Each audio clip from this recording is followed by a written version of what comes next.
So this is going to be the King's Bishop Gambit 3, and we're going to try to follow these principles of developing our F-file really fast.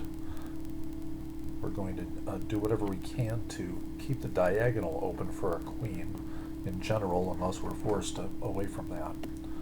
And also see what we can do about controlling d5 and keeping all the white squares ours. So without further ado, we'll go to our game, start the engine.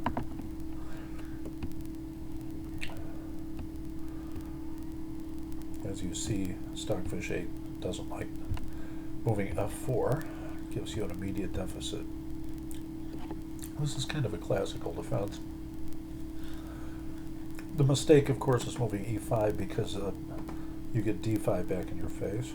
So you try to prevent this, and now c6 is the standard move. Now I experimented a little bit. The standard book move here is d4. I moved d3. Gives you an immediate -1. So we'll see what happens. Okay, we check. We're still -1. Bishop takes f4. We're still -1. Okay, so it wants a push, but that doesn't happen, and all of a sudden we're only minus half a pawn. So, interestingly, the computer wants us to play d4 even now. But this is against the idea that I had, which was simply to control the e4 square. According to the computer, very bad idea. So, now I believe black is making his first stumble. What's the point of moving h6? You know, what purpose does it serve, and why does somebody 2100 plus make a move like that? I guess they're just clueless and out of ideas. So we move in the corner.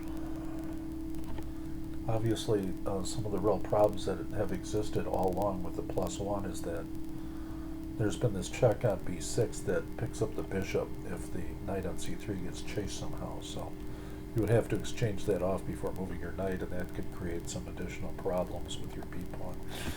So now it is absolutely demanding bishop takes c6, which we don't play. And we don't even play it now. After they've demanded it, bishop looks like it's got no future where it's headed.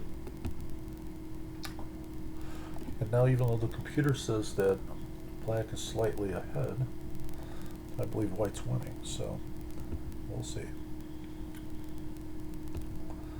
It said bishop takes e6 was the right move. See, white's been behind this entire game. And now knight to d5.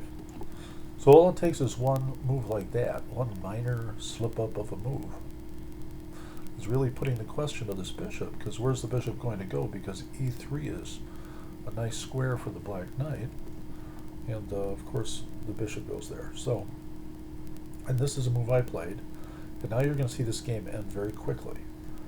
The computer says he has to move queen to d7 and just sit there down. So he takes, and look at that. White has a one game. And even more interesting at this point now, black looked at it and resigned. So why does a person resign? Going from like a down half to down 1 and a 5, 6, whatever? Is it because they're a brilliant grandmaster and, like, you know, just resigns? Or is it because they were using a machine that has told them that they're completely lost? And if they were using a machine, how did they manage to make that move? Good questions. Well, that's the end of this game, and the end of this video.